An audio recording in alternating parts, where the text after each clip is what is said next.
Hello, fellow Megatennis, and welcome to another episode of Hello, fellow Megatennis. I'm LaRue, and with me is Spider, Hey. Neb, Hello. and Glib. Today, we're going to be talking about news, the E3 information, Persona 5 Royale, what's happening with DX2, and more. So, I guess we should touch on E3 first.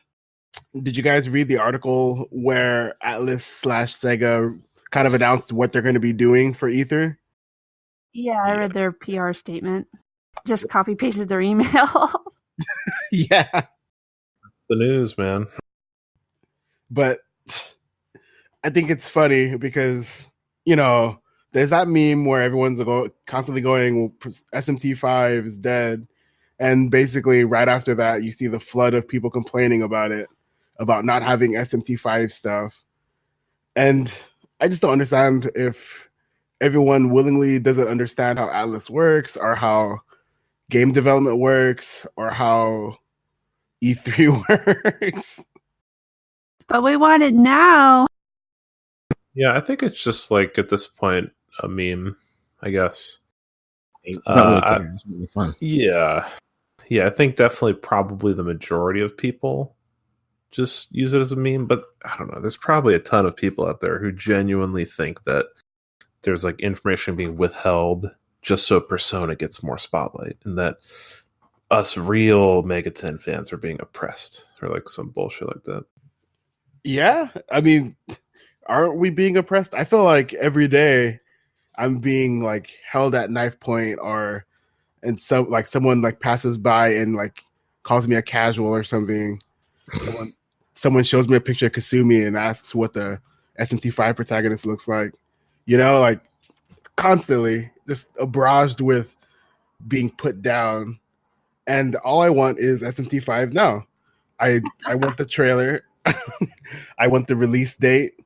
And I want E3 to have round-the-clock coverage of what they're doing. Like, I want them to live stream their development.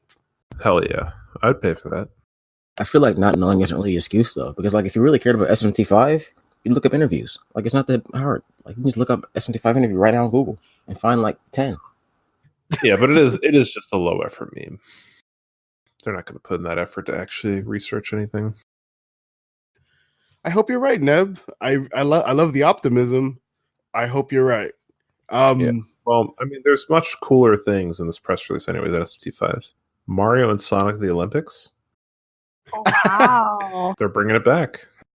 Hey, they're in Tokyo this time, so who knows? The conception could happen. Yeah, hell yeah. It's a sleeper SMT5. If you beat the game on hard mode, it unlocks SMT5 on your Switch. I would love for like a long jump like competition to have Demi-Fiend or something. Just like The real question is, will Goku be in this game? Goku God, will be I at the hope 2020 Olympics, I think. Will. Yeah. Wait, he is? Yeah, he is. Sailor Moon and Shin-chan and I think Doraemon. I think Hello Kitty, too. What about Devilman? If only. I think that might be a little much. Will they have like Sentai stuff too, or no? I didn't see anything like that. They're not bringing any idols. Okay, well, I mean, that's good because I feel like even though idol culture is big in Japan, I feel like it's bigger in Korea, or at least the world kind of sees it as a Korean thing. Or I don't know, maybe I'm just sounding really ignorant right now. I think it's more just because I don't want to offend the foreigners or something. I guess something like that. Huh. Yeah, Baka Gaijin. Another cool thing, E3 stuff. Yeah, another cool thing about E3 was they announced an after party for Catherine, which is super weird. It's not normal for Alice. I mean, we can go through all the stuff that you're doing at E3. They have a rock wall, which is unusual too. I don't know how that relates to anything that Alice or Sega is doing. They have that giant controller, right, which I guess is promo for the mini that they're releasing in December. I don't even remember. They had it at September. Sega Fest though. Oh yeah, they did. I just didn't know that it was actually functional, but it functions, which is cool. But the Catherine event, is the part that I think is weird. Not only do they have free alcoholic beverages, which I can see why it sold out within like minutes because it was free, but also you get free drinks, but you only get 2. And they're gonna do some sort of special announcement that relates to Catherine at this event, which I think people are also pretty excited for, as well as like a grab bag of like free stuff, which also is pretty cool. It's not the Persona 5 DLC, is it? I hope it's not. I was thinking about what it could possibly be, and I'm like, are they going to just announce that Catherine's going to be at Evo or something? It's not going to be a real Evo because the Evo lineup's already locked in. But I mean, they've been doing side tournaments for Catherine. Was a million games at Evo forever. So I don't know. I don't think they would have any involvement with Evo things because that's sort of locally organized. Could be a sequel. Unless they're like offering money for it. That would be funny. They put in like a $10,000 prize pot for Catherine at Evo. I almost feel like they did that before, but I'm not sure. I don't recall. They might have. But they wanted to more on competitive before, didn't they? They were designing levels around that or something. Yeah, and I know that the reason why I thought Evo is only because in Japan and in Taiwan they did like tournaments to promote Catherine, because I guess it's pretty popular for competitive play. Yeah, they've been doing that at Evo for a while, but it's always been like, to my knowledge, like organized people, like people who are going there, like patrons of Evo or attendees or whatever you want to call them. Yeah, and I mean, I know Glib said a sequel, and I almost feel like that's unlikely just because, you know, they would never. I don't think that Atlas would announce anything to the West before they announce it in Japan.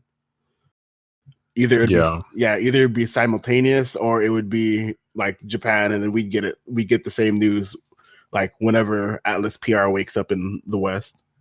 Yeah, I think it'd be like a full body on PC then, or something like that. Oh, that would be cool.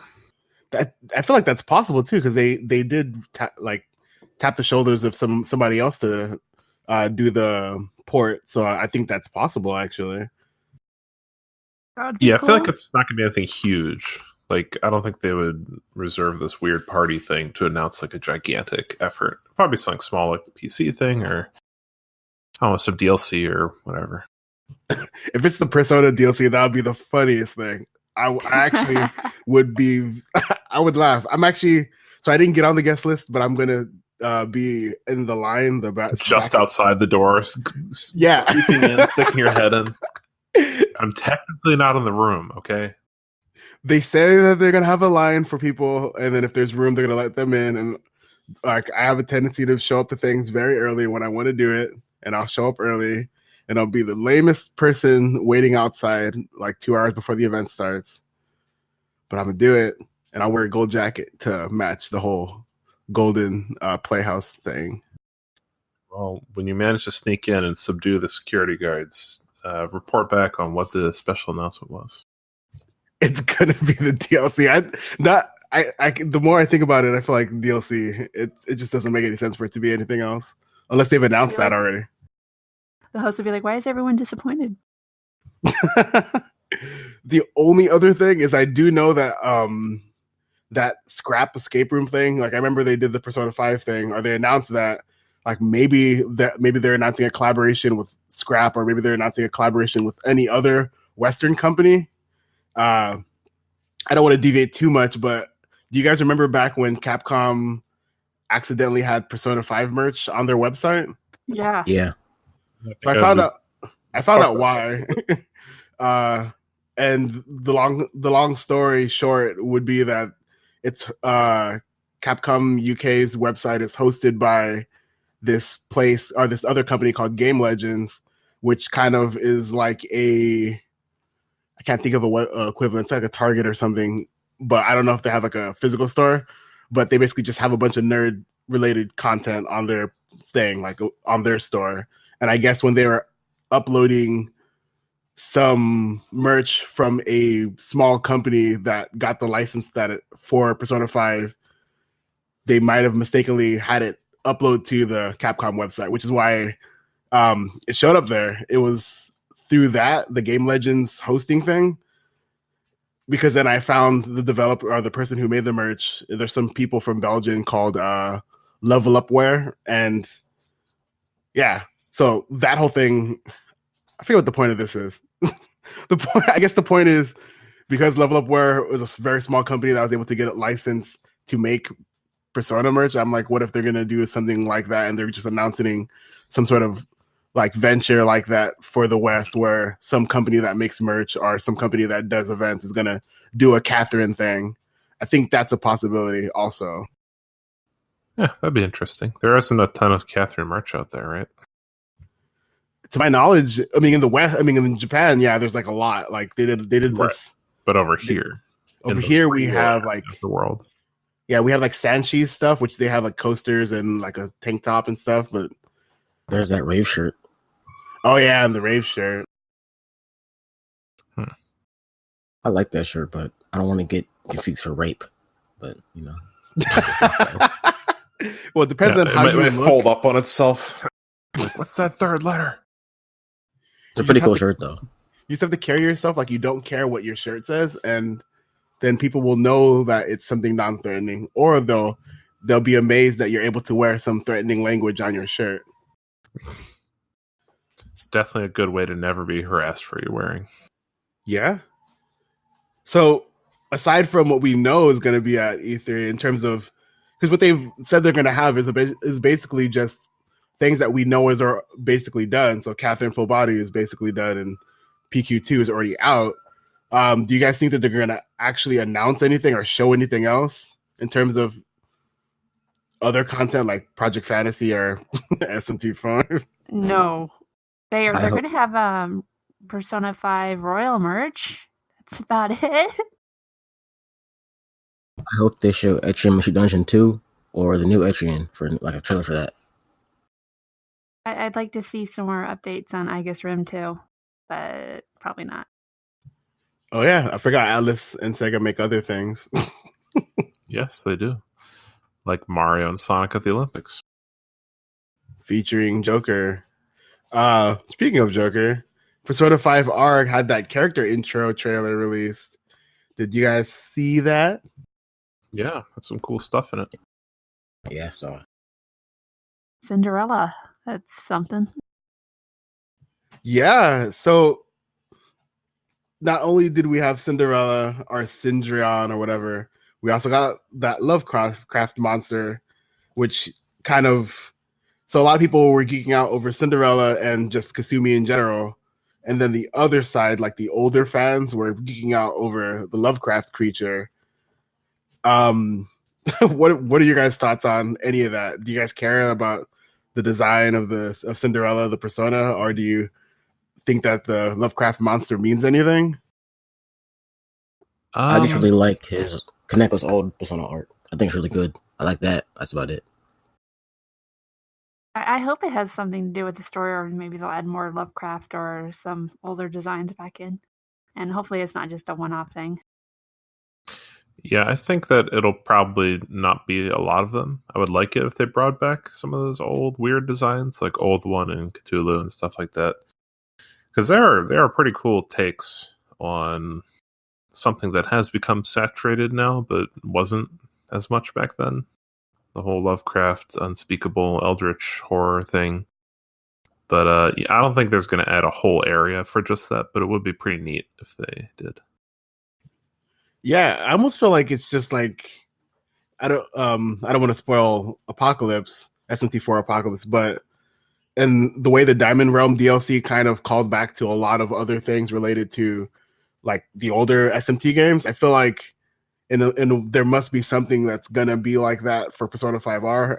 You know, that's the part of me that's very optimistic, and you know, potentially we're gonna get more callbacks to old Persona. But I kind of don't want to do that because then people are gonna start doing that whole timeline thing again. Because yeah, well, it's also a little like stagnant if you do that too much, because you're not like making new things; you're just resurrecting old stuff over and over. So that might be concerning. Well, they took older aspects that like negotiations and bringing back their stuff. So that's worked out pretty well, I think. Feels a bit more fleshed out overall. Story-wise, though, I think they're just going to continue on like they've been doing. So I wouldn't be too excited about... Well, I guess it is exciting, but just not expecting something different. Right. Yeah, that's fair. I kind of like the Cendrillon or Cinderella design. I don't really like any of Sojima's Persona designs in general. I don't really like the way he does it, but it's okay for what it is. It looks like the Disney character turned anime to me. Yeah. She's like covered in glass, and she's got the same haircut as the Disney transformed princess part. Yeah, and I was like reading into like, because I guess she says Cendrillon. I'm probably saying that wrong. But I was looking into it, and I guess that's a specific opera that was written based on Cinderella, and it's almost the same, but it also has the introduction of things that we saw in the Disney version. So that had the pumpkin car. Wow, I can't remember what it's called. Sleigh. Yeah, the most famous French story is the same one that Disney used to base their movie on. Yeah. So I didn't know that most of it came from that. I guess I'm not really too brushed up on my Cinderella lore, and I guess that's why her design is so reminiscent of the Disney version. They also did something where they answered a whole bunch of questions in relation to Persona 5R, and it kind of got people mad. Yep. Looks pretty good. Sorry. What were you going to say? It's pretty good. I enjoyed it. So do a quick recap of those announcements. They basically said you can't transfer your saves between the games. You do get a bonus for having played the original Persona 5 with the same PSN account that you're playing Royale with. If you bought DLC, you can transfer that over for a small fee due to some weird Japanese law. And the biggest one of all, no current plans for putting that on other platforms. And I think the things that I saw trigger people the most were the no platforms thing and the pay to transfer. I don't know if they've confirmed whether or not the pay to transfer thing is just for the Japanese version, because Atlas USA hasn't released any statement regarding that, because obviously it's probably too early to talk about it at all. But it's 10 yen, which is a little less than 10 cents. It's like 6 or 7 cents, really. And that's what people are upset about. They're mad that they're going to have to pay up to 7 cents per DLC, I think. Is it per, or is it for like I don't know, in totality? I don't know how that works. That's a good question. I don't know if the law, because it's some law that someone referenced. I have no idea how the hell it's written. If it's transaction based, maybe you could do it for all of them. You check out and transfer all of them, but it might be item based. You might end up paying 10 yen for each individual one. So I don't know. Which I guess would suck, because I do know there's a lot of DLC. Like at least, what was it? I think it was $80 worth of DLC. No, I'm thinking of the dancing games. It's $40 worth of DLC, I think. I don't think is there really a ton for Persona 5? I'll check. There's a lot of costumes. Yeah, it's costumes, the Picaro or whatever, the Persona 3 and 4 alternate color personas, and yeah, I think that's it, right? It's just costumes and that.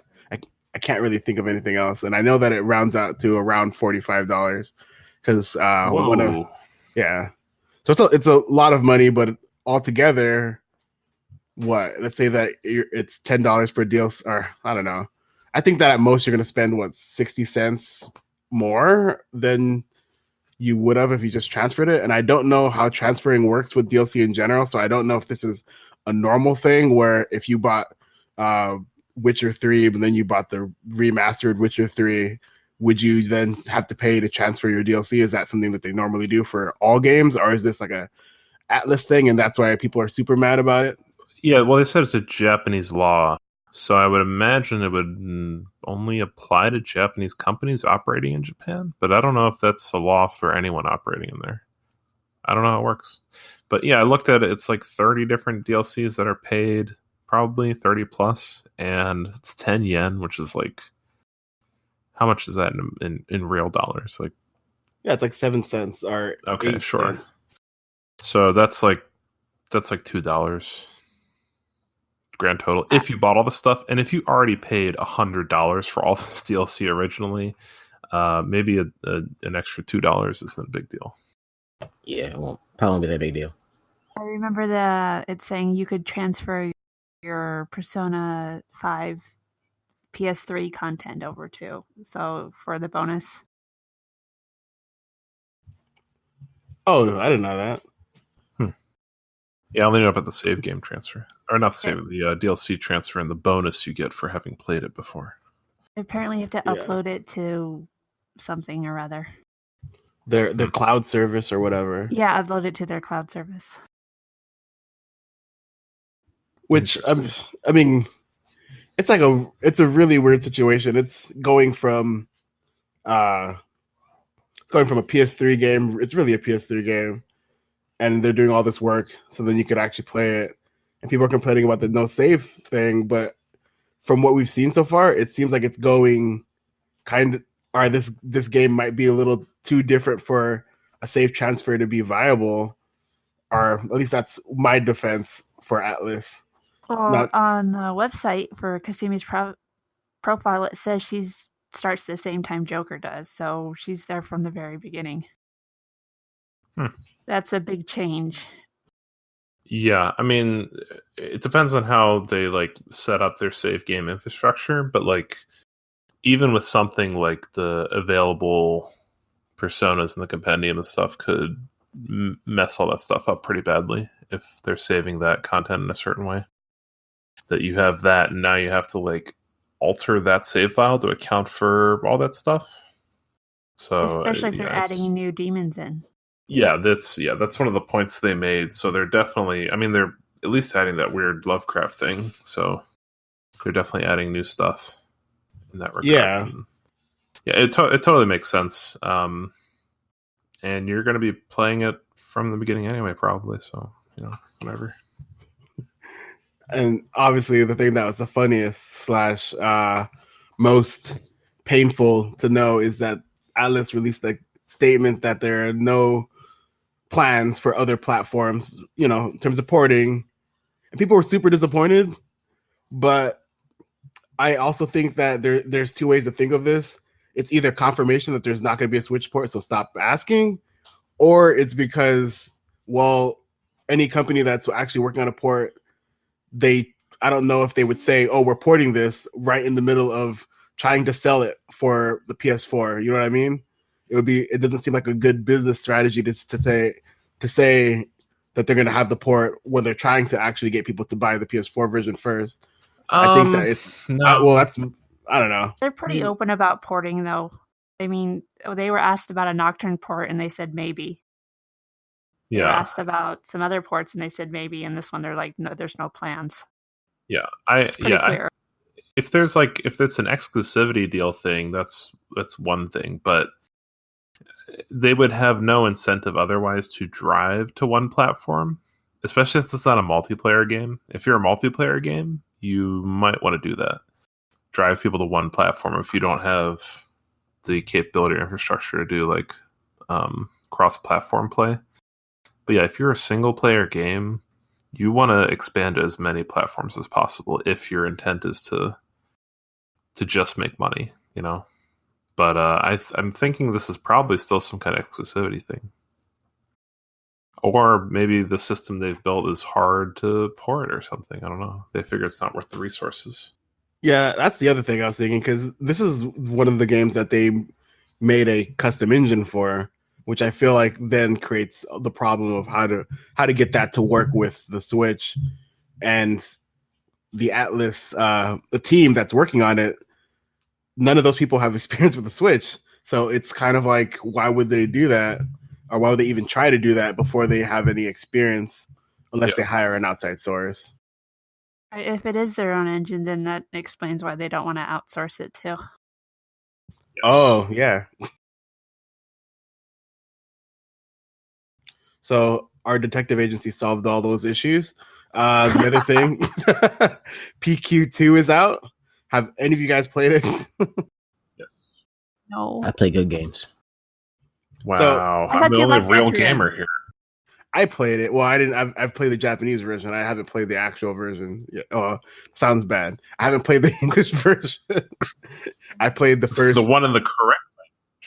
I played the first film or movie. I don't know what they call the different dungeons, but I played the first dungeon, and I don't like Japanese humor at all. Like I really don't. So anything that has any attempt at being funny is automatically bad to me. But the humor in this one is better to me.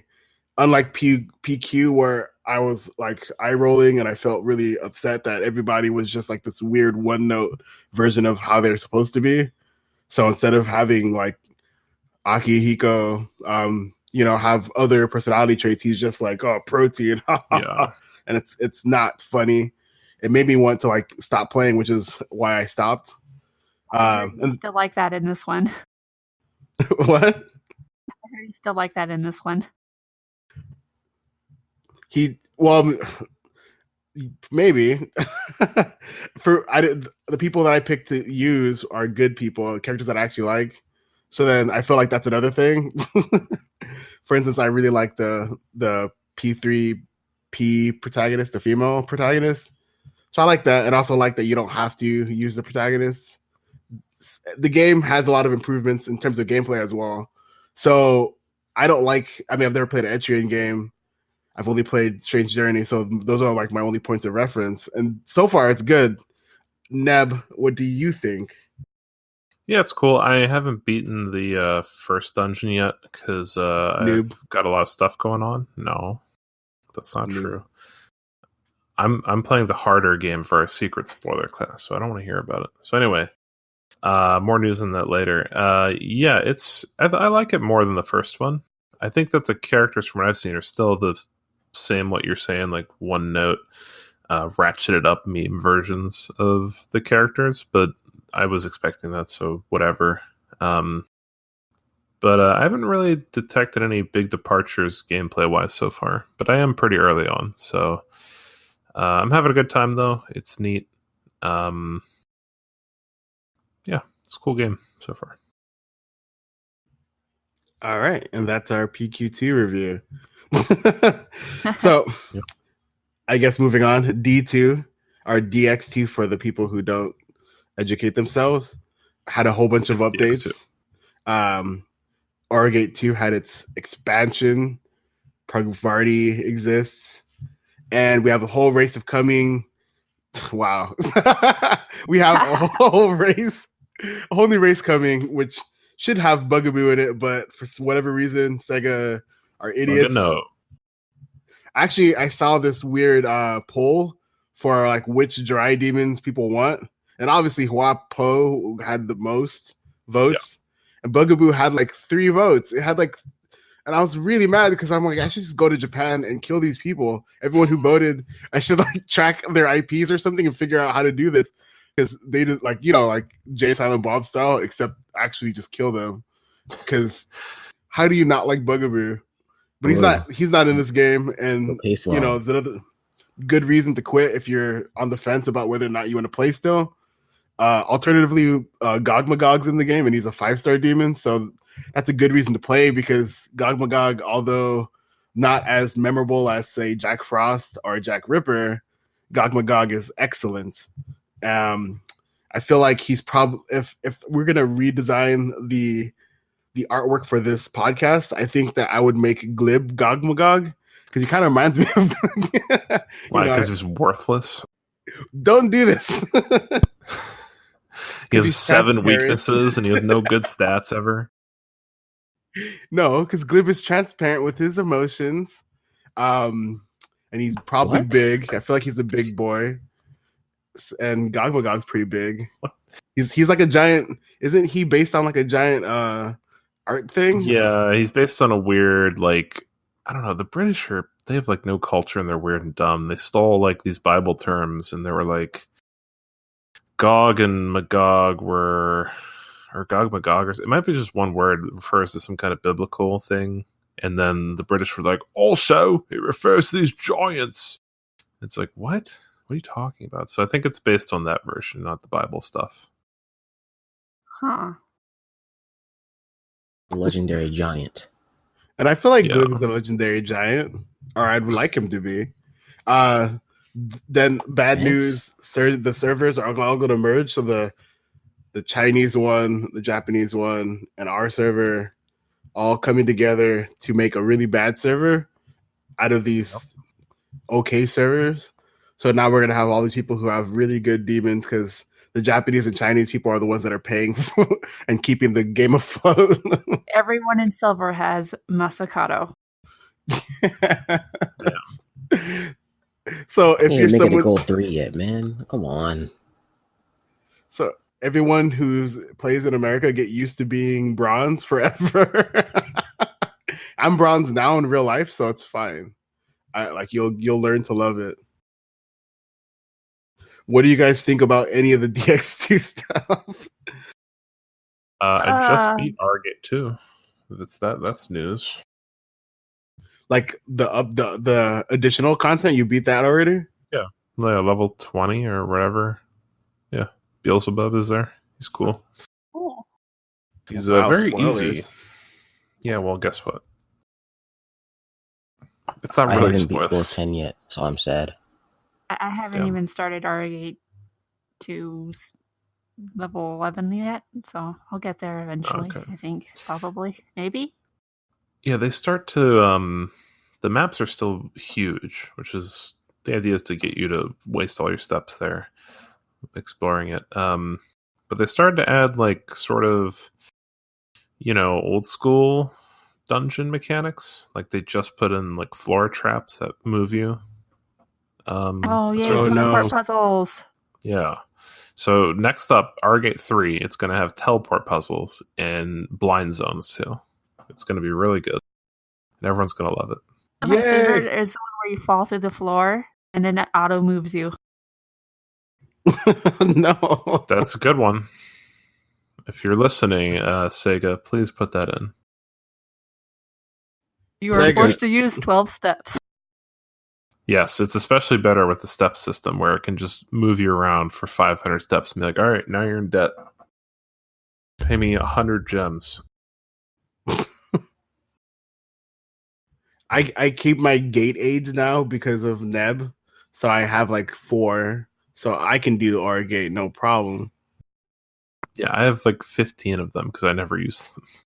I didn't even get that many. I've gotten like 1 total. Well, they've been given that for like, what is it called? Maintenance recompensation? Yeah. So, yeah, there's been a lot. There's been like a bunch of those over the year. Crazy. Which is crazy because I feel like their maintenances are pretty quick. I can't remember a time where they actually went over the general amount of time that I don't know. Yeah, they've only given out like 10 from those probably, and it's when they really messed something up and they were down a lot longer than they thought they would be. Maybe it's because it's so infrequent when they have updates. Yeah. That song was short, too. Sure. Started an hour late and then came back on time. Well, I mean, besides fixing grammatical errors, there's not really much that they need to do. Which I haven't still need to fix a lot of those. I think that we can do them a favor and just compile a big list of all the things. Yeah. I haven't seen any in Argate 2. Yeah, that's weird. I haven't seen any either, and I've actually been paying attention to the story in Argate 2. It's not, in terms of... It's pretty edgy. In terms of... it is. It's really edgy. Especially when you get to the part where, it takes a break and then it starts with this new content. I was just like, what? I'll have to get there then. One of the things that was interesting was the translation for the names. Why did they put everyone's name with an X in it? Like, I have no idea. Their names are Izana and Ibuki, but they changed it to Zana and Zibuki. And I don't understand why. That's interesting. Maybe Yeah, it's every 'cause hollow you meet has an X in their name. You meet a swordsman at some point, and he's called like Ixaya or something. it's probably just like a calling card to be like, oh, these are all the not real people. Yeah, I guess it's just the names when you see them pronounce it, and then you see the name on the tag. It doesn't really line up. that's weird. That would definitely ruin the immersion, I think.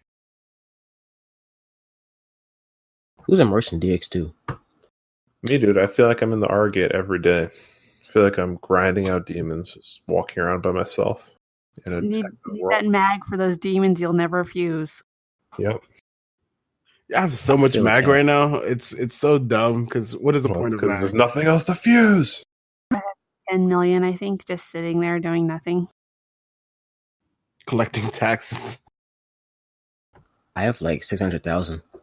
Like, man. Broke alert. You're broke.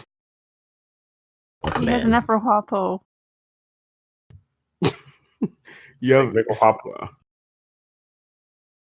what? Said he can make a hop ho when she comes up. Yeah, true. You That's get like 100,000 more, you can get Parvati too. Ew, I don't want her. because you Don't don't you have. have Shiva? Laru does. I don't have. He doesn't have the I good don't Shiva. have- Yeah. Okay. I was thinking about making a regular Shiva, but I'm not spending mag on that. Probably. I'll Don't just make bother. it a Huang Long. Yeah, it's trash. He used to be good back in the old days. Yeah, Back but in the old days, Mossman was good too. Yep. and yeah, I want Mothman to be OP again. We can dream. So I guess we'll stop lamenting about D2. The Strange Journey manga cover art was revealed not too long ago. It's coming out soon too, I believe this month. Did you guys see the cover art? Yeah, what demon is that? Wendigo? Yeah, it's Wendigo. It's Oh, really weird because basically what they've been doing is like the major antagonist. I shouldn't even say it.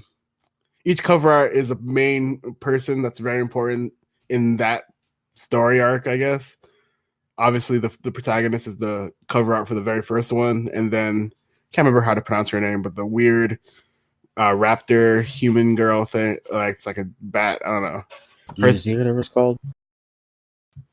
Yeah, she plays like a big role for like the whole manga that she's in. So she's like the cover art for that one. And then yeah, Wendigo is the cover art for this one, which almost makes me feel like this is going to be the last one, guys. I think this is it. Either this one or there's going to be like one more to wrap it up, or just this one. So I also decided I was going to tear apart my manga for everybody. So you guys will be able to read the story too. Good, because I've only ever read the first like issue, maybe.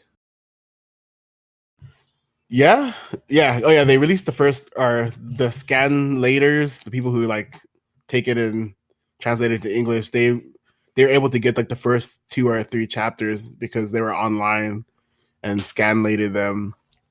I was going to just not tear apart my copies, but then I went to Kino. I forgot I don't know how to say the name of the bookstore, but the bookstore that has a bunch of Japanese stuff, and I found the Strange Journey manga there, and it was only $7 there too, which usually they have a somewhat big price markup.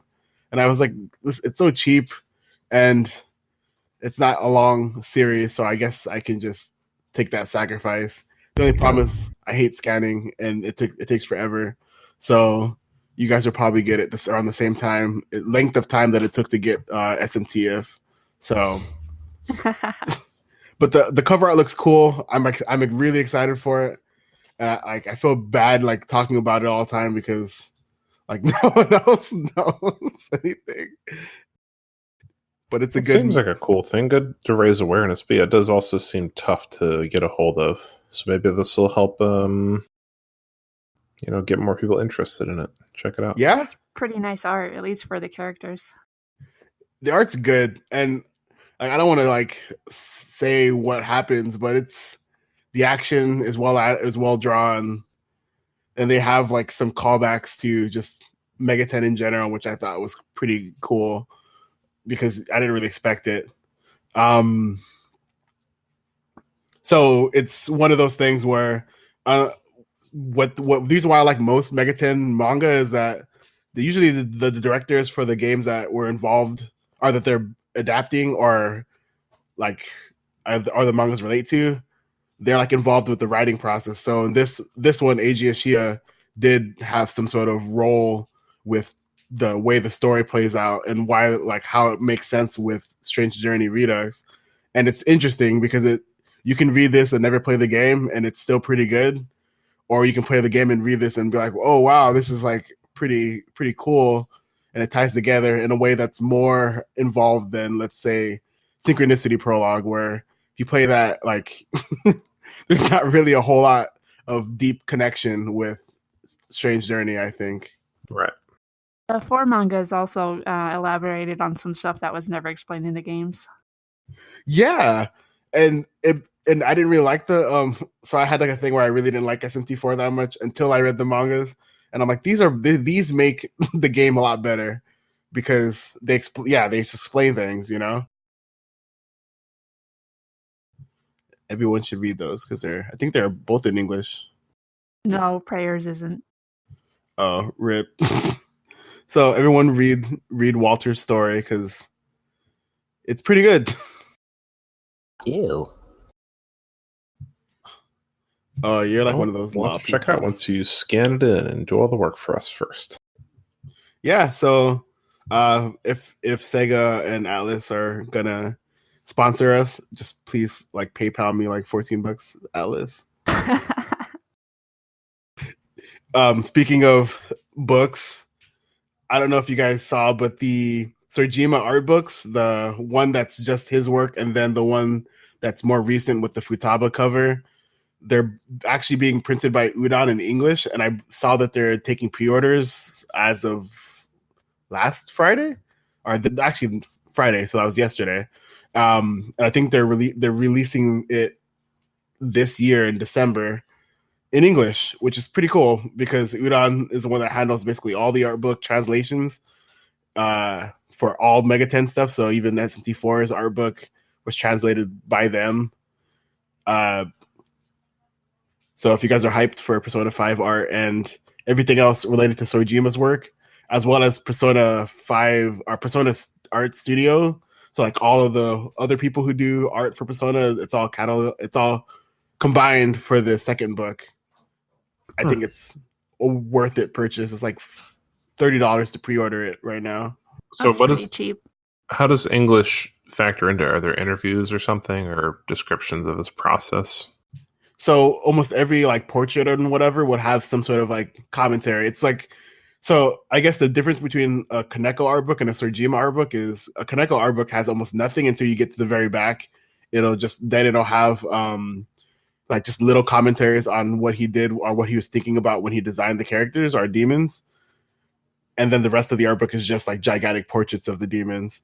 In the Sorjima art books, it'll have roughs, like just sketches, some prototype designs, and it'll have him talking about different things and about when he was drawing that character or what happened. That's how we know the thing about the Persona 3 protagonist, the female version, that a lot of the input for that design was through the director, who basically was telling him that he was making a male fantasy character and that he needs to kind of think of like the female audience more. So then that's why that character went from being kind of like a forgettable design to being more appealing to like everyone, because it wasn't just some weird pseudo sexy idealistic character. Interesting. I didn't know about that. Yeah, and the second book, what makes it cool is that it's not just his art; it's the whole studio. So everyone involved with the art process for Persona 5 or Persona. I keep saying Persona 5, but Persona Studio. Persona. Yeah, basically. But all the people that are involved, and I'm not sure because I've actually never really flipped through mine. I don't know if it names the different people who, or if they get to say anything, or if it attributes credit to them. But I'm assuming it does because the full title of the book is something along the lines of Shigenori Tsujima, whatever 2006 to 2016 art, Persona 5, Persona Studio art, whatever. It's like a really long name, and it goes out of its way to indicate that it's not just his book, you know. So if you're someone who likes books and you like English and you like $30 worth of book, then go ahead and buy that. The old book is being reprinted as well, and it's going to be about $30 too. It's pretty interesting learning about the other artist, at least. Yeah, that's the reason I'm excited for it, because I was going to look through my Japanese version, but I don't like taking off the plastic. How many pages are in the notebook? Offhand, I can't tell you, but it's more than 100. It's a girthy book. I don't know. It's so what I guess when I say that it's $30, it sounds like it doesn't have a whole lot of volume. I can look up how much it is right now if you guys talk about something. How about sports? No. How about we just move on to the next topic while you're looking that up, and then we'll just loop back to it in a minute. So Yes. The only other real news, interesting thing that we can talk about is Majin Tensei is almost out, which I believe is a translator Tom project. Yes. Is that correct? Okay. Yes. I don't know what the status of that is. I assume they're getting like the hacking part done, like getting all that stuff finished up. But that'll be interesting. I don't really know much about difference between this and other titles. But If they say soon, it's probably really soon. Okay. Okay. Let's check it out. Yes. So to add on to the Majin Tensei thing, yeah, it's one of the translator Tom's projects. Very good. It's one of those SRPGs. I wouldn't compare it to Devil Summoner because it's like pretty different. I'd probably compare it to like old Fire Emblem, like literally like the Fire Emblem from the era that this game came out.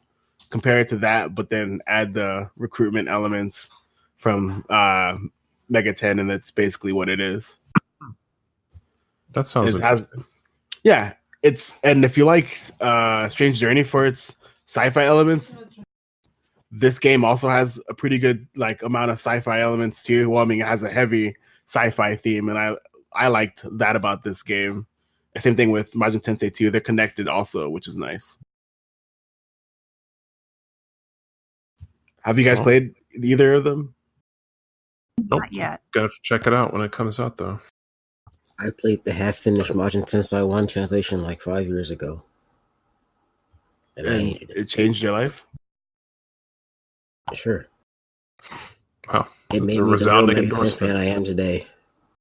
Uh-oh. So much excitement in that voice. He's oozing with excitement. Right, I mean, at the end of the day, I would highly recommend like any Mega 10 game in general, except probably If. But Majin Tensei, especially Majin Tensei 2, are very good games. They also have multiple endings. I think Majin Tensei 1 only has 6, but they're all pretty cool, and they're not like 6 those endings. Yes, 6 alternate.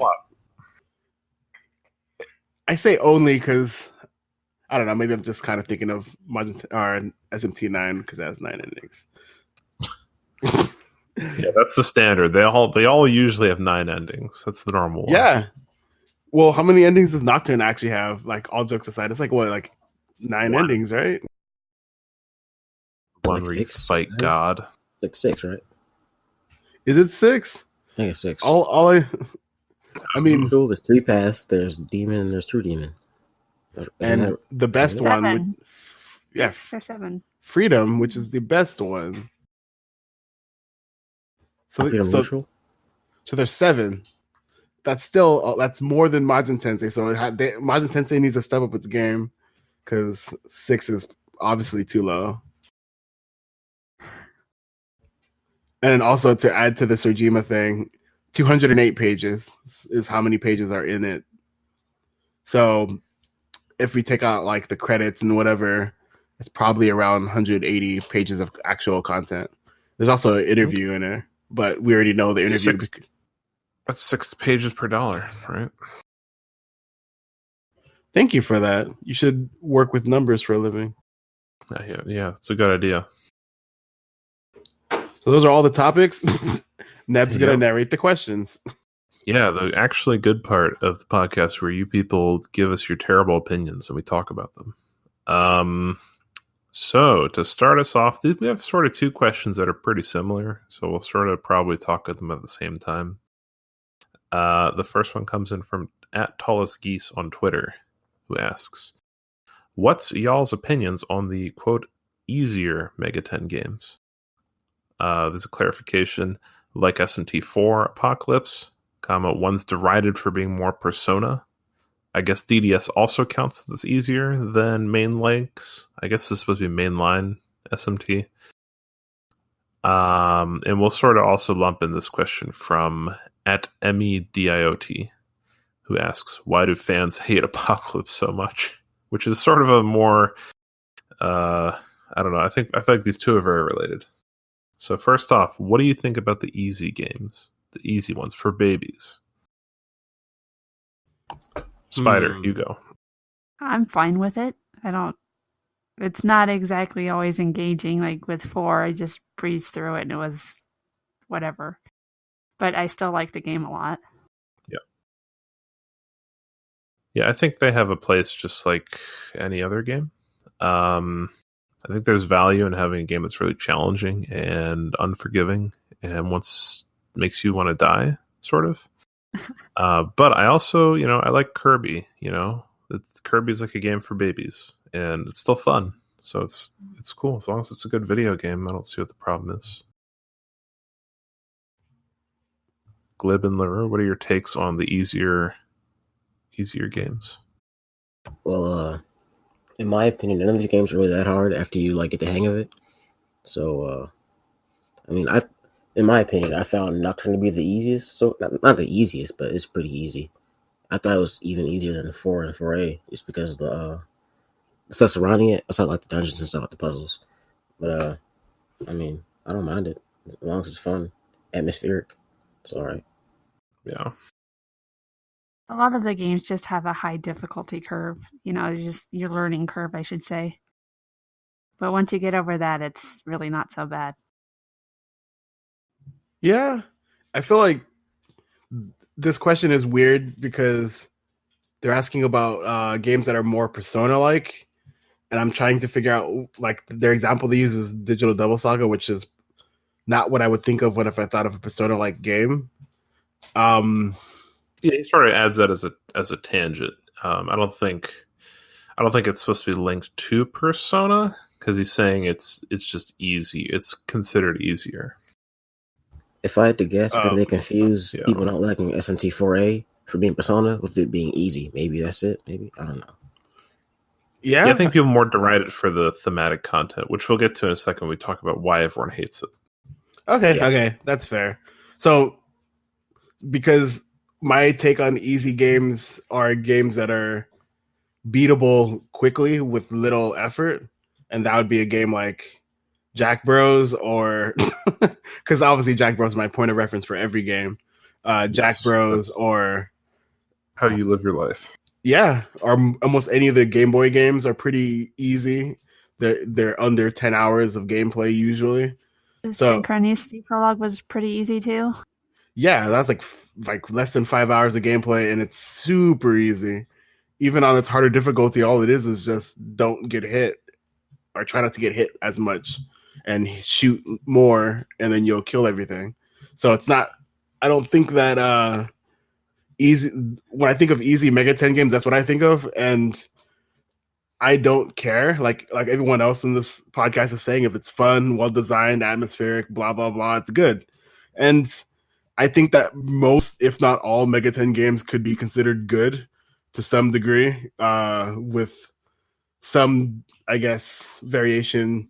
So if probably is one of the ones that's harder to say that it's good, but everything else I would pretty firmly say, oh, that's good. Even Demi Kids, which has the worst version of being SMT because it doesn't have a compendium, Sorry, I like digress too much, but that's my take. It doesn't matter. They just have to be good games, and that's Right.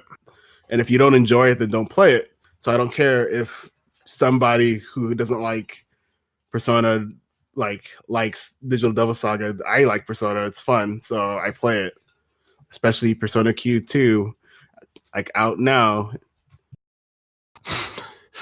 Sponsored by. So now we can move on to the sort of more less exactly gameplay oriented, sort of more generalized area of why do fans hate Apocalypse so much? And we're gonna go. How about Glib handles this one first? How about you do it? I think the most obvious answer to this is it's more shonen-y. I don't really know how to describe it, but I will say I have a pet peeve of people calling it more Persona-y, because like people tend to attribute shonen tropes to Persona when all of SMT is anime-y. I mean, you know what I mean? Like, Preach. it's just weird to me. I don't know. That's a good point to make. It's just that Persona is more like modern anime, I guess. It just seems like people who aren't familiar with the genre who have things to say about it but don't know what they're talking about. I mean, that's what it is, though. Normally, Right? whatever. Yeah, I actually agree with a lot of that, Glib. I'm surprised I agree with you, but I do. Thanks. I think the other part, like some of the more cynical old people that I know who don't like Apocalypse, they tend to not like it because it's quote unquote like a sign of the times and the decline of quality. So people equate Mega 10 to a very specific thing. So they want it to be like SMT 1 through Nocturne and always be like that. So Apocalypse doing anything different was automatically kind of a slap in the face. I've seen people complain about even 4 when it came out. I saw some people be like, "Oh, this is not SMT. SMT is dying." Right. So it's just more of the same. That's like the really old people, and people are free to not like it for whatever reason. But when they say stuff like what Glib was saying about how like it's too anime-y, I'm just like, yeah, all of Megaten is anime. It's made by Japanese people who love anime. What did you think was going to happen? Oh, I forgot to say this too, but there are legitimate complaints about I'm just calling Persona, SMT4A. But I mean, like, I think the writing wasn't that well executed, I guess. And I never liked the plot changes and stuff. But well, I guess the plot shifts, whatever, because it's the Ultimate Timeline or whatever. But Yeah. specifically for the anime stuff, that's why people don't like it. Hate it, I guess, rather. It is weird. So like, I don't want to go off topic, but like if you look at how Yakuza handles tone, I think it does a really good job of switching between something that's very serious and something that's very silly, and it transitions between those well. But I think that a big problem Apocalypse has is it doesn't handle that well.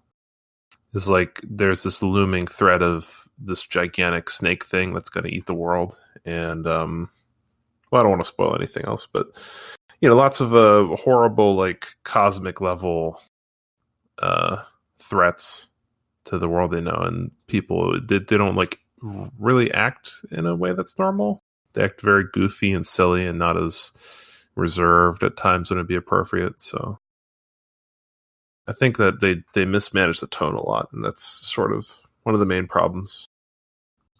At some points, the game almost feels like that they had the director and they told them why people like SMT, and he kind of got it, but didn't really get it. Like, I don't know. They have a different director for this game than for. Yeah, you can tell. Right. I forgot who. That would make sense off top, but I don't know right but yeah, that's why people hate it. I think all the reasons everyone gave works. Satoshi Oyama. Very good video game, I must say. Yeah, I really like SMT4A, and I don't care. I played it like 3 times, which is probably enough to play it and never have to touch it again, but it's good. And I actually bought it for a friend, and he almost played it once, so. Nice. Did I ever tell you how I bought my... I didn't buy it for him, but I told him to play SMT4, and that guy quit at Mikado because he couldn't get to Minotaur. He got to it, but he lost to it like 10 times and couldn't beat it, so he quit the game. Damn, he's Hey, a at least your Minotaur friend baby. got to Minotaur. Mine didn't even get past the forest. Oh Wow. no! It's the litmus test for real gamers. I don't know how they Georgie do it, man. Forest or I don't whatever the know. place is called. Kichijoji. Yeah, that's a cool rapper name. I think it is. I'm There's- stealing that.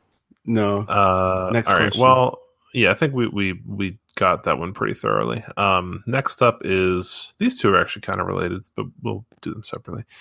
At the Havoc X writes in, any demons that haven't been in a 3D game yet that y'all like to see in 3D? Guess. You guys can guess which one I am going to say. I'm going to say the same one too. Is it Great One? Stupid.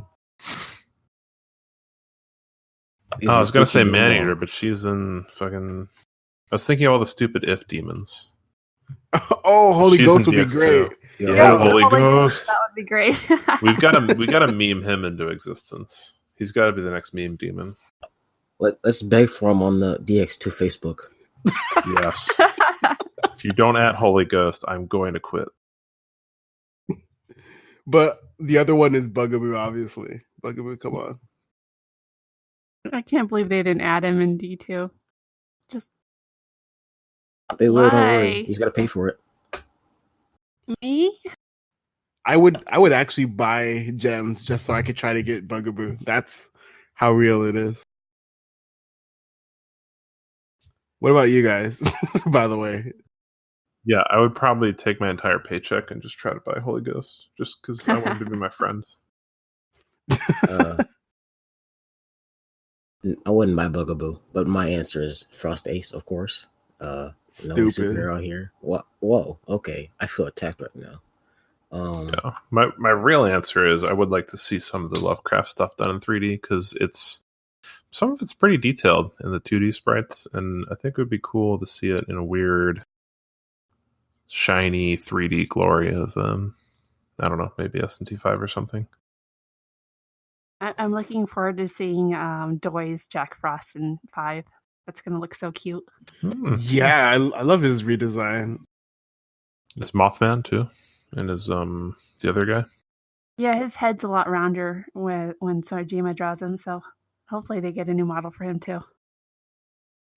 And then hopefully whoever does dope. the texture work for Sega that like tells them how to do it for SMT5 because the Sega models are super good.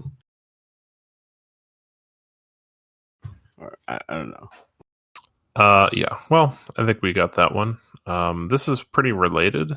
Victor Cano writes in on Facebook and asks favorite and least favorite demon design, and then there's a part 2, favorite Mega 10 artists, which you can include guest artists, but I don't know any of them, so I'm not gonna choose them. How about let's go back top of the order. Spider, you do this one first. Least favorite, huh? Yeah, favorite and least favorite demon designs, and also your favorite artist from the franchise. Well, Kanako's my favorite. I also like Doy's designing a lot too. Sorajima has like a more energetic style, so this stuff feels a lot more lively. I don't know. I don't really like Purple Odin, but that's not really. Yeah. That's someone else's design, so I don't know.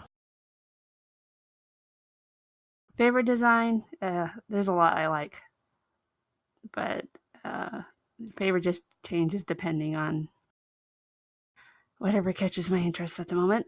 I like Amon from Doi a lot. He did it for Strange Journey. A lot of Kanako's designs, especially the more simple ones, I really like. And Sorajima, I think he did a pretty good job with the what do you call it? Arson, yeah. Yeah.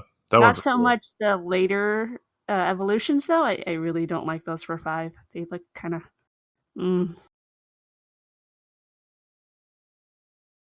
How about Glib? We're not going to go to lower because we already know all these for him. Glib, you're up next. All right. So my favorite is like what she said.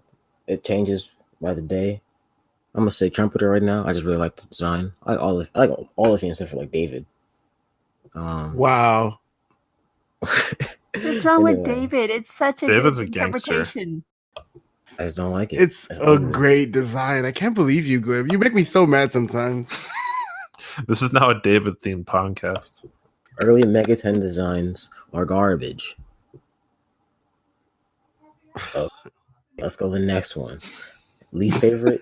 I actually have always hated Kanbari, but now that I play DX2 again, I hate it even more because I have to use it. He's Yeah, I know always that there. feeling. And Stupid gross foot. yeah, I hate looking at it. And for the favorite Megaton artist, I don't want to say Kaneko. That's just like an easy answer. But I really like his art from like early Persona and Devil Summoner. It's really good to me. But if I had to rank them all, I'd put like Kaneko, then Doi, then Sojima, and then last but not least, Globular Titty Man. That guy. Yasuda. Whatever his name, I don't He's care. gotten better. He's trash. I don't care. Damn. Wow. Garbage is Cold garbage game. ice. Okay, Nab, you. All right, yeah, you're last because you're just gonna tell us bullshit.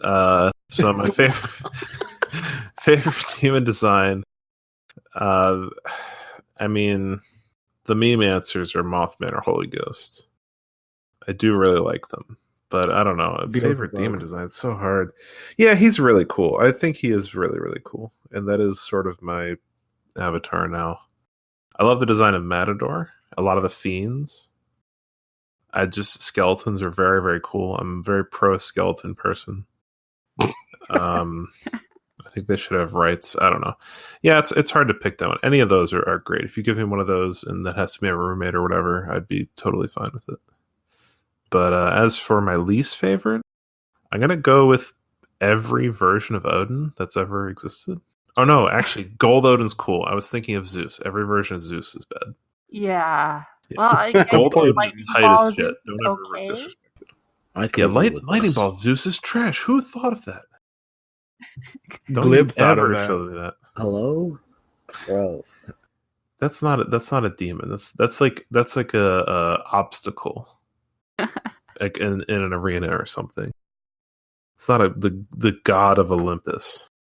Yeah, they're all pretty bad though. Yeah, the new one is like I don't hate it. I don't hate it as much as anyone else, but it is It's a I very dumb and absolutely hate level it. thing. Yeah, I like Danganronpa. I hate it. and I hate Bugaboo too. All right. Anyway, next up, Megaton artist. I will. I feel that's cliche. I think I like Kaneko the most. I think he has the coolest stuff. It's like the most iconic to me. The other guys, they've been doing stuff for a little while, but maybe it hasn't stuck with me yet. Maybe I need more exposure to it. So yeah, that old school weird like black lipstick thing is so memorable and such a big part of the series that I cannot disrespect it. That's my favorite. Wow. So I can disrespect Bugaboo. I'm not even gonna answer the favorite demon because you guys already know what I'm gonna say. Yes. I guess like what Spider was saying, I like a lot of the cute simplistic designs or anything where it's like it has a face where it doesn't change too much. So like Poltergeist or the Kudama Sodama ones. I just like those super cute things in general. And those are good like basic level demons to run into too. Because they're like they're kind of memorable and cool, but they're not like over designed or like bizarre or too weird. And I felt actually when I first started playing Nocturne, I really hated the hospital because I hated killing the Sudama and Kodama because they had little kid like squeals when they would get murdered. Yeah, and I legitimately felt really bad because I'm like these are little kids and I'm just like killing them. And then they murder you in the underpass. True. Yeah. So there's a little bit of I guess give and take, but in terms of like least favorite demon, I never really thought about it. It's basically any design that's ugly, intentionally ugly, or basically intentionally ugly. And I don't like any of them. Like even like people say they like Mara, I hate Mara, and I don't know. I've always hated Mara, so I guess I'm coming out of the closet. Hate Mara so much. He's one of my least favorite demons, and I don't even like drawing him, but I've drawn him as a meme. He's up there because even though I love puns, I don't like that. And then also, to add to like my favorite demons, Black Frost is becoming one of my favorites because I like that it's a pun. You know, like Jakku, so it's like evil Frost, and then also the way they carry that over to America with Black Frost, it's so perfect because Black Frost will kill you. Like if you because black is evil. That's what they're trying to say. I mean, I don't live in a place that snows, but I looked it up, and the only two things that came up was a rapper, and her name was Black Frost. Oh, dude, she's good. She's probably really good too. I don't know. I didn't listen to her though. She looks pretty. Saying his name with the race name is really a tongue twister. It's Jakku. That's a tough one. It's perfect though. In terms of favorite Mega 10 artists, I'm gonna try to be different, and instead of saying Kaneko, because I have like a mix. Come on. So some of you guys have seen my slow decline from being a hardcore fervent Kaneko fan to being kind of skeptical about Kaneko, because the more I learned about him and the more I learned about like his art process, the less I respected it, to be honest. So I love Kaneko, or at least I love the end product of his like memorable pieces that he helped create, or whatever you want to call it. But he's not an artist that I would respect in terms of like if it was just him by himself.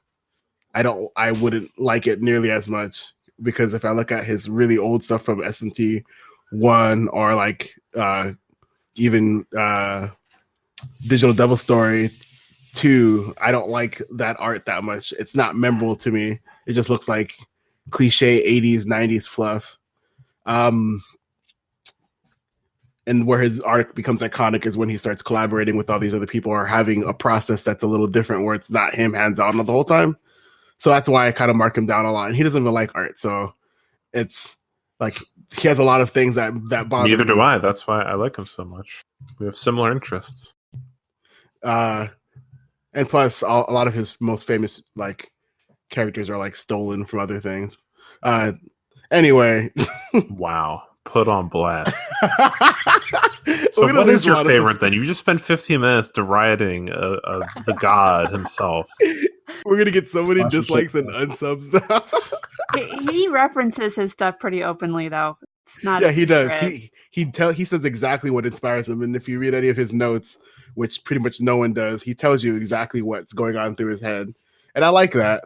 But I don't like someone who does art with no actual like love of what he's doing. He's just doing it because it's a job that he's good at. Like that's not something that I would respect. In terms of like artists like work, I like Doi more than Sojima, but I like Yasuda more than Doi. So Yasuda. I don't. So here's my reason. This is just an inverse of Glib's list, I think. No. This is the exact opposite. You guys are polar opposites. Well, that's because he said Frost Ace. I would choose Black Frost Ace, which is a new demon that is coming out. That's your cool. I kind of want that. You're gonna become the Christian Western Chandler of SMT. I am. I'm gonna make a a Sonichu pendant. But no, I just think that okay. So Yasuda's art is terrible in a lot of ways, but when I played Digital, what's it called now? Devil Survivor? No, Digimon Cyber Sleuth, and some of his other non-Mega 10 games, it made me appreciate that he actually tried to do something different in his Mega 10 games, even though it doesn't really like translate as something super unique. And I think that the effort that he put towards his demon designs, which, you know, people make fun of it for one of them being a snow cone looking thing. I like that. Yeah, those were very colorful. He tried something and it was not successful, I think, in a lot of ways, but I liked that it was like if I looked at that art, I would know that it was him right away. And even though his female anatomy is definitely the worst I've seen in any like Mega 10 art, I like that I can tell the different characters based on if they are just silhouettes, and in general, their outfits aren't so crazy. I mean, they're pretty anime in terms of like shonen cliche of how they're dressed, and The they're guys' impractical. outfits are pretty down to earth. The female outfits are They're super impractical. But it's fine. I think he relishes in the idea of doing a lot of like sexy anime girls, because that's what he does. Like if you follow his Twitter, that's basically what he does all day. Yeah. So I like that he has an identity that he's comfortable with, even if his anatomy is bad and some of his characters look like copy pasted from other things that he's done. So I a rate lot him. of his stuff looks copy pasted. Yeah, a lot of his stuff actually, but his Megaton stuff feels a little more unique, and I like it. I don't know, and so there's my the rant. most influential artist in the entire franchise is inferior to a fat man who copies and pastes his art. All right, next question. Moving at Matagen N writes in and says, "Who's who on the Hello Fellow Mega Tennis title card, and who drew it?" I think both of these can be answered by LaRue, right? Did you draw this? Yeah, I drew it, like, and it's bad. I know. I was planning on. So the original plan was to make a good one eventually. I just never did it. Nice. But Nocto updated it to be better. So the long story short, Pixie is Spider, Frost Ace is Glib, I'm Bugaboo, and Neb is the other one. Beelzebub. Sorry, you're so forgettable. I'm gonna kill you. Bugahoo? That's not a good comeback. Bugga not in DX2? Stop. Yeah. I guess at some point maybe you don't need to like HD it or whatever, but maybe put in like the labels so people know. I guess I don't know. I thought it'd be cool to like put in like little sound levels, and you can do that with certain software, but it's a big thing. I'd have to look into it. I wanted to do a thing where it was slightly animated, so like maybe Beelzebub's wings would flutter a little bit, or Frost Ace would slam his thing on his fist on the table, and you'd see Pixie swinging back and forth. Little things like that I wanted to do, and yeah, it would require the drawing to be good looking for that to look nice. Well, that's DLC. Well, all right. So next question comes from @coffee16. I'm not going to read all those numbers. This is a bunch of numbers. Writes in on Twitter asking, how do you expect the fan base to react when SMT5 is released? Can I go first? I want to go first. Yes, you can take this one. The first post on our Mega 10 will be, when is SMT6? I can't wait for it. Ouch. That's possible. I believe that. It'll just be the same tired memes again. I can't wait. Yeah, I mean, people will be excited. I mean, I don't think there's a lot of real insightful answer to this question. I have an idea of what's going to happen. People are going to post reviews of the reviewers not playing the game and pretending they have. And then a bunch of reviews of people comparing it to Persona 5 and why it doesn't have social links. Oh, okay. There you go. Just like with 4. Yes. Yeah, there will definitely be critical reception, which is not really to be trusted because they didn't play the game. Which you do have to sort of feel for people whose like job it is to do this stuff. And it's like, you want to be first to market with your review, but you also have an 80-hour game to finish. So what are you going to do? Yeah. Well, not at a least good job. say you didn't play all of it. Just say you played some of it. It's fine. Yeah. It is 80 hours. Who even plays games? Not me. Not once in my life. And I guess my answer to the question is, I feel like people are just gonna, like, the fan base is gonna just nitpick everything, because I don't think the fan base is ever happy. And the the overall meme that the fan base kind of survives on is being this edgy, critical group of people who are highly intellectual, and use buffs, like whatever. So I just suspect that it's gonna just, like Glib was saying, I can't believe I'm agreeing with him again and in the same podcast so many times. It's so weird. But I think that's going to be just a whole bunch of memes, and the people who do play SMT5 will just deride it and criticize it for not being what they wanted. Because I think that people have built up such a high expectation for what the game will be that most of the people who were so vocal about it will be very disappointed, and those are the people that are going to post all the dumb, hateful memes. Yeah, that's probably true.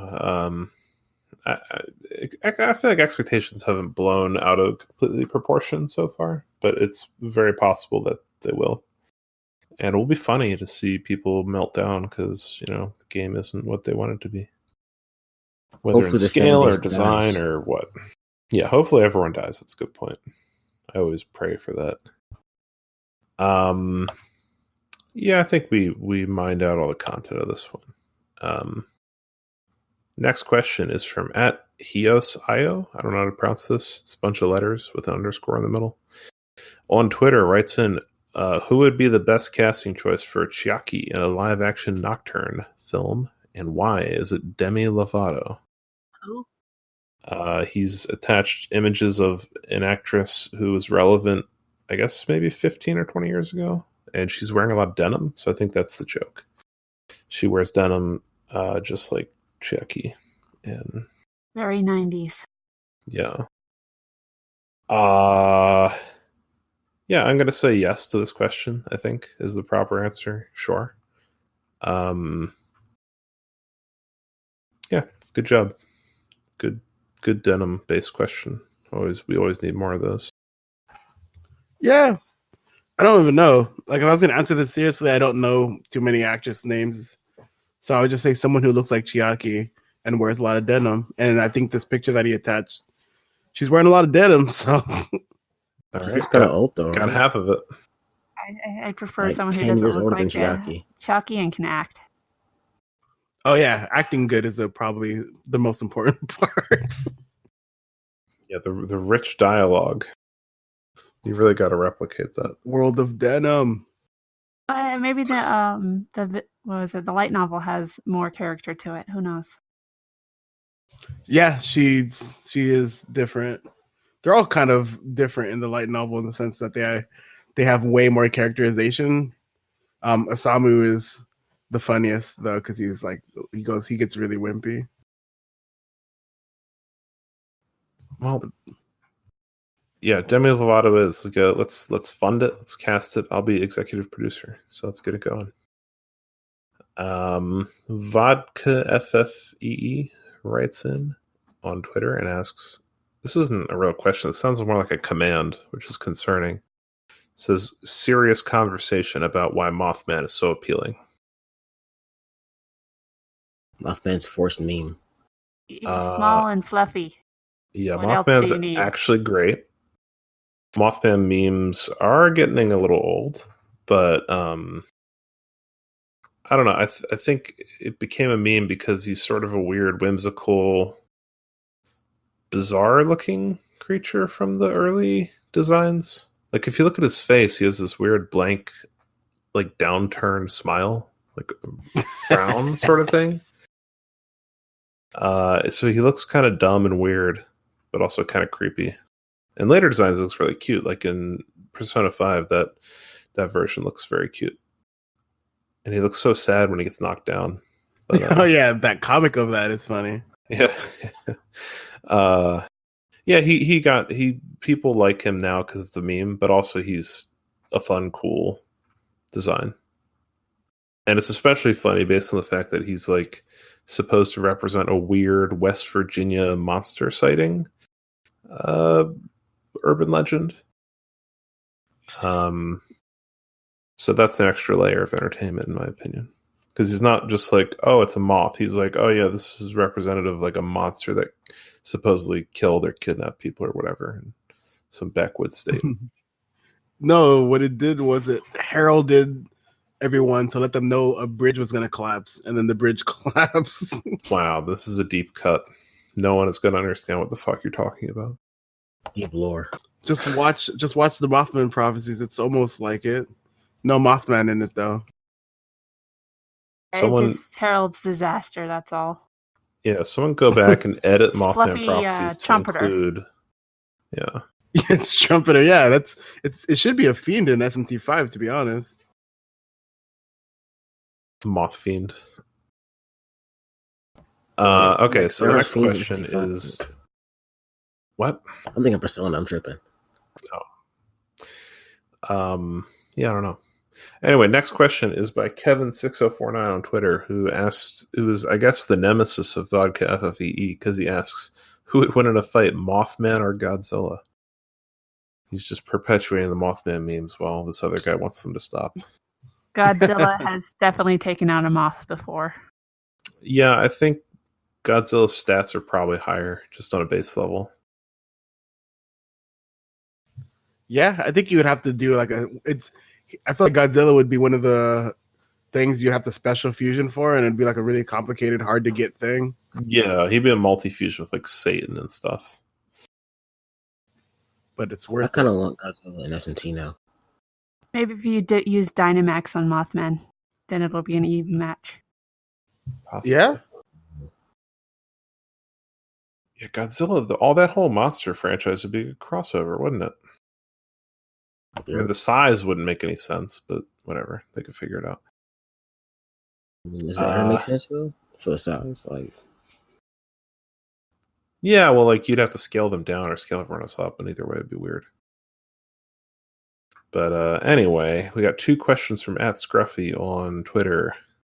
The first one is, why was Persona 2 on the PS3 store, but not Persona 1? Which is, I don't know why. Weren't they both PS1 games originally? It's Atlas. Nobody understands Atlas's marketing. Okay. Yeah, I don't know. I know that the the P2 that's on the store is the PS1 Classic or whatever. The P1 is a PSP game, and I don't really know anything about that. I don't want to answer this question because I'll be wrong, so I'll stop talking. Okay. I thought they meant the PSP version. To be honest, I know that version is on the version is on the PSN store. So is a P2. He's saying PS3 specifically? I don't know if that's anything. The stores are PSP different. and PS3 share a store. Okay. I don't know. But you can still share a store though. Next question. Okay. All right. So let's see if he gets the next one. What is Dent constantly doing with his nose and finger? Is he sniffing it?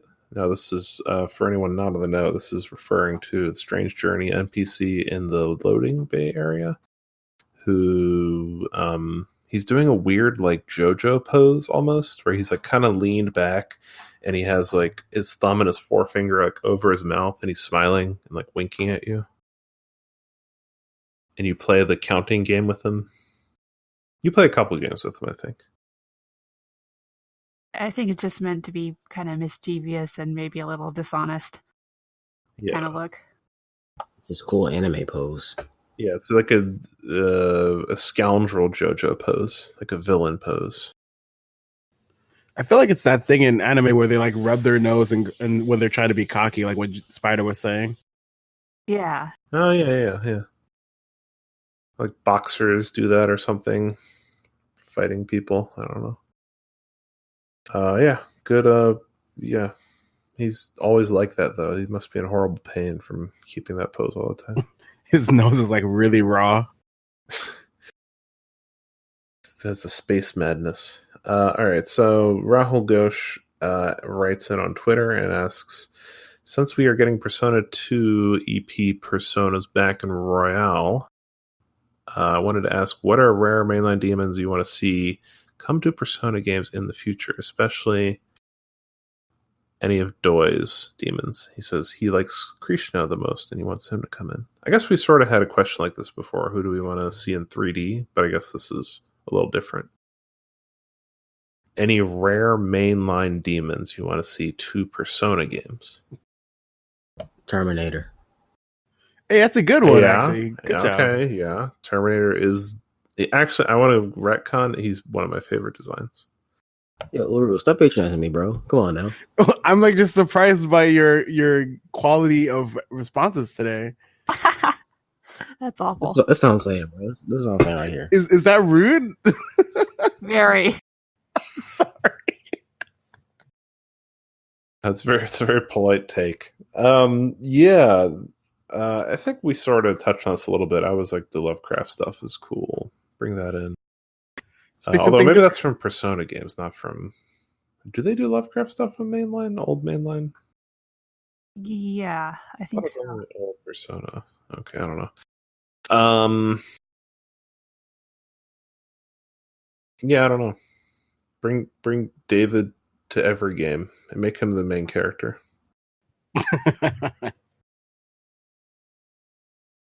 Yeah. What about anyone else? Have any other ideas?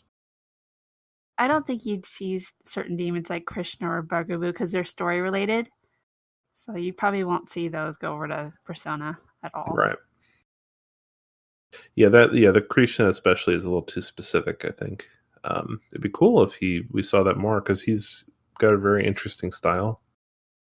But yeah, probably not gonna happen. I think the thing I was thinking is I would like to see all the weird like monster movies / like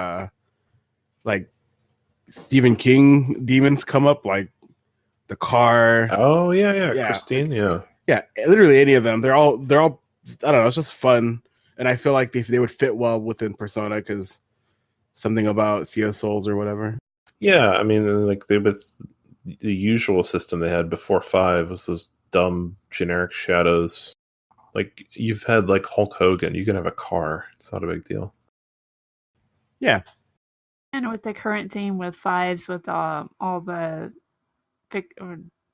fictional characters like Arson and Cinderella and who else was there? Captain Kidd. Yeah, Captain Kidd. Yeah. Carmen.